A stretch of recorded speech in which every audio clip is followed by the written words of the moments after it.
Strohhalm, Kohle und Bohne.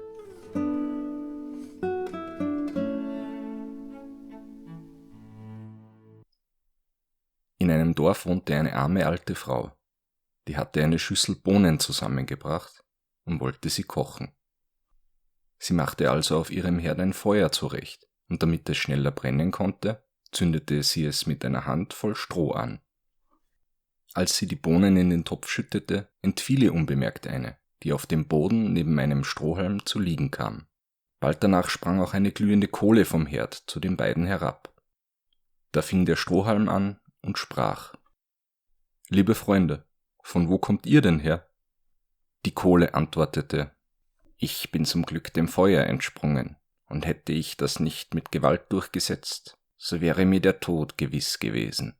Ich wäre zu Asche verbrannt.« Die Bohne sagte: »Ich bin auch noch mit heiler Haut davongekommen, aber hätte mich die Alte in den Topf gebracht, ich wäre ohne Barmherzigkeit zu Brei gekocht worden, wie meine Kameraden.« »Wäre mir denn ein besseres Schicksal zuteil geworden?« sprach das Stroh. »Alle meine Brüder hat die Alte in Feuer und Rauch aufgehen lassen. 60 hat sie auf einmal gepackt und ums Leben gebracht.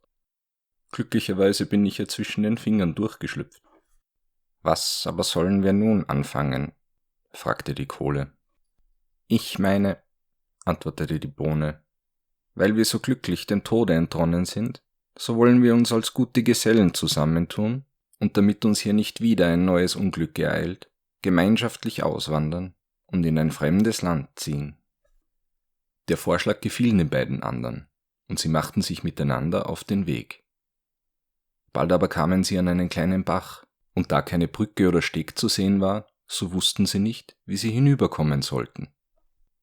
Der Strohhalm fand guten Rat und sprach: »Ich will mich querüberlegen, so könnt ihr auf mir wie auf einer Brücke hinübergehen.« Der Strohhalm streckte sich also von einem Ufer zum anderen, und die Kohle, die von hitziger Natur war, trippelte auch ganz keck auf die neu gebaute Brücke. Als sie aber in der Mitte angekommen war und unter ihr das Wasser rauschen hörte, wurde ihr doch bang. Sie blieb stehen und traute sich nicht weiter. Der Strohhalm aber fing an zu brennen, zerbrach in 2 Stücke und fiel in den Bach. Die Kohle rutschte nach, zischte, wie sie ins Wasser kam, und gab den Geist auf. Die Bohne, die vorsichtigerweise noch auf dem Ufer zurückgeblieben war, musste über die Geschichte lachen, konnte nicht aufhören und lachte so gewaltig, dass sie zerplatzte. Nun war es ebenfalls um sie geschehen, wenn nicht zum Glück ein Schneider, der auf der Wanderschaft war, sich an dem Bach ausgeruht hätte. Weil er ein mitleidiges Herz hatte, so holte er Nadel und Zwirn heraus und nähte sie zusammen. Die Bohne bedankte sich bei ihm aufs Schönste, aber da er schwarzen Zwirn gebraucht hatte, so haben seit der Zeit alle Bohnen eine schwarze Naht.